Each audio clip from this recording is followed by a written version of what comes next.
How much does it take to take a full family to a vacation in Ontario, and what places should you be visiting? And in this video, I'm going to break down the real cost for you. Don't scroll. I'm Dr. V, the host of Meaningful Miles with Dr. V, and on this channel, I share strategies, I share ideas, I give you the real costs of travels, vacations in Canada and the world generally. So don't go anywhere. Let's take it from the beginning. Real cost, no sugarcoating, no gatekeeping, the exact thing. Okay, maybe not the exact, but somewhere around, because some of the receipts, I don't find them.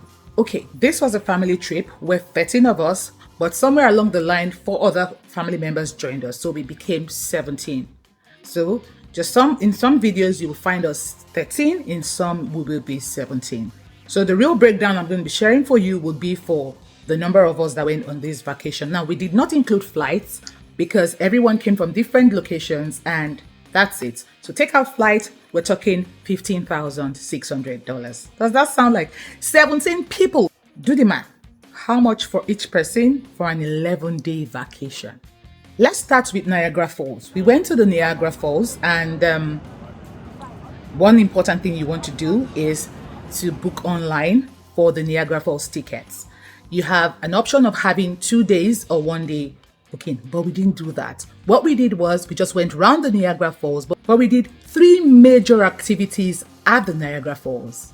One was the zip line.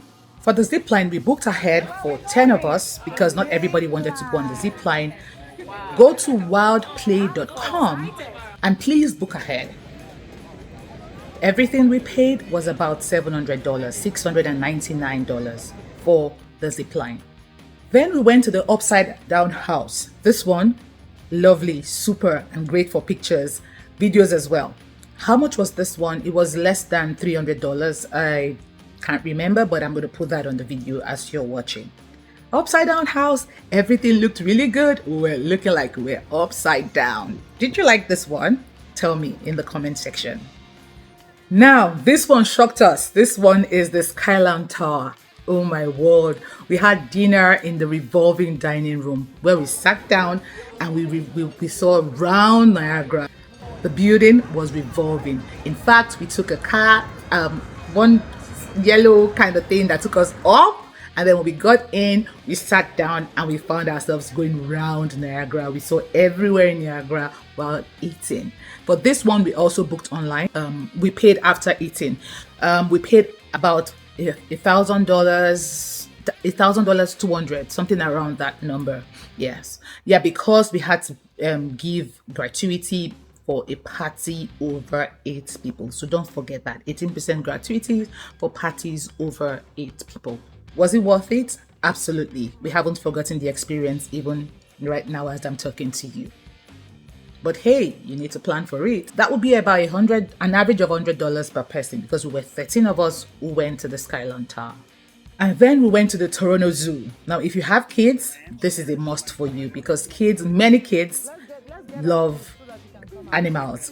Toronto Zoo, compared to some other zoos in Canada, I would give it maybe a 7. But Toronto Zoo, we paid about $600, $521, because there was a price for seniors. Oh yes, we got a refund. We got a refund because my mom couldn't go, and so we had to get the refund. So that's really pretty good of them. Yes, I booked Toronto Zoo ahead. I booked online. And see guys, booking online has been good for me. I don't know, many people say they don't like to, but I like to because first of all, I get best prices and I'm able to plan for my vacations. That's me paying ahead. This is one of our favorite experiences, the private harbor boat cruise. We made it private because we didn't want other people to come in because we wanted to enjoy ourselves without anybody saying, and so we paid for it. Yes, so you could go on that boat cruise with other people, but for us, we went as a family. We took a boat of 24 people, but we were 17 on that journey and we enjoyed ourselves. How much? Honestly, the price was a giveaway, just about $700. And yeah, we got that one. Let me add this one here. If you have that family member who says, I don't like water, let them go on that harbor boat cruise. I have one of them in my family. After it was like, he enjoyed it. Then the day that the kids waited for so long finally came, and that was Canada's Wonderland. Bought everything online. We bought the tickets plus the all-day dining bundle. The all-day dining bundle allows you to eat every 45 minutes. Who does that? Well, some of our children.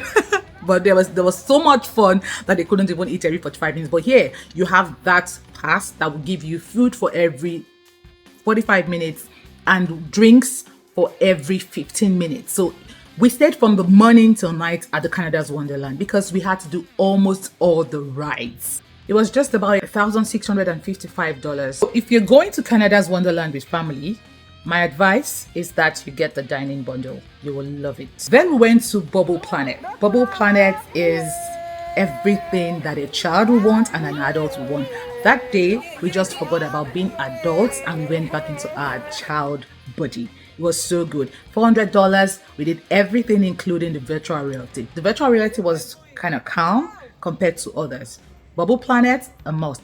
Will I go again? Yes, yes, and yes. For food, you have a large family with adults and children. You want to add buffet to your vacation. So for food, we took our trip to Mandarin in Vaughan, spent $746, 16 adults and 1 child. It was worth it. The meals there were varieties. So Mandarin is a good one for you if you like food like my family. We also had a simple movie night, and this was basically for the kids. So with $200, this was sorted. So not all aspects of the vacation should be paid for. So let me tell you 2 different things that we did that we didn't pay for. We went to Richmond Hill's historical sites. I'll just pick their names because I don't remember them off the top of my head. One of it was the Richmond Hill Heritage Center. We also went to David Dunlap Observatory.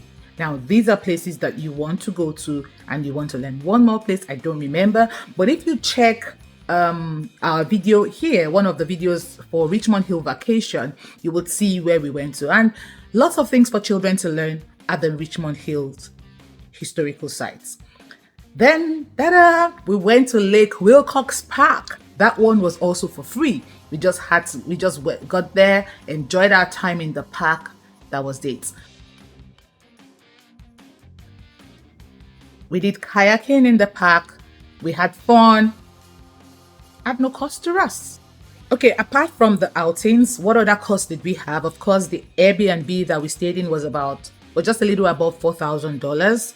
And then we had to buy matching outfits. Who goes to family vacation without at least one matching outfit? So when we put up all of those outfits together, it was about $1,200. We did some grocery shopping, and so we spent about $3,000 for that. We stayed 11 days, right? So yeah. What do you think? Did we overspend or underspend? So now let's talk about the real cost. So what do you think the total cost for this trip was? Just about $16,000. So let's say for the core people on the trip, it was just about $1,200 per person. And guess what? For 11 days, do the math. Let's remember we took out airfare money, so don't add that. We didn't bother to hire a vehicle for this particular vacation because it was in Ontario where my sister and her husband lived. So we had cars that we could just buy gas in and go on the journey. If you haven't seen our Edmonton trip where we spent $1,000 per day, then you should be checking it right now because I'll be putting it up in this video. So if you're planning a trip to Canada, this channel is for you because I will share the real costs and activity ideas, location ideas, real experiences, no guessing, just the exact truth. Yes, don't quote me. Some figures might not match because of course, but yes, I'm giving the perfect range. Now, there might not, somewhere along the line, I missed out some figures, but that is worst case scenario. If I say it's 1,200, then it has to be 1,119 or 2,100 and something. So yeah, it's just around that figure. So yes, you should be subscribing. Let me know, would you spend $1,200 per person for this kind of trip? Please put it in the comment section for me and see you in the next smile. Thank you.